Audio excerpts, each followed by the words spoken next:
जी अस्सलाम वालेकुम वरहमतुल्लाहि वबरकातुहू जनाब अज माशाल्लाह दो गब्बन पट्ठा की लाट लियांदी है। तो मेरा वीडियो में शुरू तो लैते आखिर तक वाच करना कि इंशाल्लाह भाई अच्छी तरह इन्फॉर्मेशन देवांगे।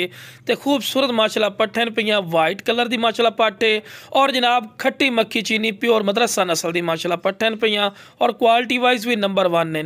तो शुरू तो बिरावां नूं टोर फिर के जानवरों विखावन का मकसद यह होंदा है कि तुहानूं अच्छी तरह इन्फॉर्मेशन होवे कि कोई लंगड़े लुलनी सेहतमंद और माशाल्लाह एक्टिव और खूबसूरत माशाल्लाह जानवर इन पे और डिमांड ही बिल्कुल जायज़ और मकूल हो सी और 4-4 महीना दी गारंटी शुदा गबड़ा पट्ठन और पहले सूए दे विच और मुंह दो दांद खूबसूरत माशाल्लाह पट्ठन और डिमांड ही बिल्कुल जायज़ और मकूल हो सी। हालांकि मेरा जिस डिमांड है तुहानूं चीज़ अच्छी मिलनी है ना उतने माशाल्लाह पेट बच्चे ले खलोते। चलो मेरा पहले नंबर पर आ गई माशाल्लाह वाइट मक्खी चीनी प्योर मदरसा नस्ल की माशाल्लाह पार्टी ने और हाइट बिरा इन्हां दी 33 इंच है। क्योंकि जो भी गल करांगे इंशाल्लाह कन्फर्म करांगे। हालांकि जी बकरे विखाते आंदर जी 35-36 इंच हाइट भी दस नहीं बिरा जी इन्हां दी हाइट कन्फर्म है ना इंशाल्लाह वही दस रहे हैं। तो माशाल्लाह वेल भी चेक कर सकते हैं लंबी वेल है और माशाल्लाह कन्ना दे लापर शापर और सारी डिटेल तो खुद भी नजर आ रही है। तो माशाल्लाह खूबसूरत फेस ब्यूटी दे विच ही ने और 2 दंद 4 दंद होई खलोते जनाब चेक कर सकते हैं। तो चंगे हवाना चड्डा ही सू पहले सूए दे विच भी ना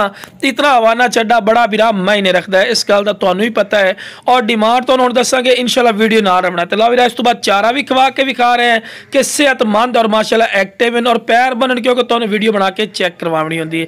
तो लो वीरा इस तो बाद दूसरे नंबर पर पट आ गई माशाल्लाह प्योर खट्टी मक्खी चीनी वाइट एच खूबसूरत माशाल्लाह चीज़ ने और इस पट की वेल चेक करो कमाल की वेल इस और कन्ना दे लापर चेक करो चंगे लंबे कान और खूबसूरत माशाल्लाह जेड़ा बिराद ने कि फौज भाई शौक रखना तो इंशाल्लाह शौक भी पूरा कर सी और इंशाल्लाह जिस कीमत तो तुहानूं ये पट्ठा दो में मिलने है ना इंशाल्लाह उतने पेट बिरा बच्चे भी ले खलोते हैं। हाँ कोई मेरे को आके लवना चाहे जनाब मेरी लोकेशन लुडन शहर जिला विहाड़ी लुडन मेन अड्डे ते यूबीएल बैंक और PSO पंप के सामने इतने तुसीं आके भी ले सकते हैं।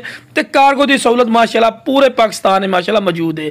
तो ला बिरा फेस ब्यूटी चेक करो तो 2 दंद ने कोई 4 दंद नहीं तो चंगे वाने चड्डे दे विच माशाल्लाह चेक कर सकते हैं। और डिमांड की हुण गल कीते डिमांड करनो बिरा इन्हां जोड़ी दी ना मैं डिमांड करनो लाख रुपये कर सकना लेकिन फायदा नहीं बिरा जिस बिरा नूं चाहिदी जनाब स्क्रीन ते नंबर चलता पिया ने इस ते राबता करिया है इंशाल्लाह तुहाडे राबते की रिस्पैक्ट और कदर हो सी और इंशाल्लाह तुहाडी सोच के मुताबिक इंशाल्लाह जोड़ी मिल जासी। खूबसूरत माशाल्लाह चीज़ है इन्हें तो फायदे का सौदा नहीं इस तो बाद फायदे का सौदा कोई नहीं होंदा इन्हें और क्वालिटी वाइज और तुहाडी अखां दे सामने चारा भी खवा के विखा रहे हैं।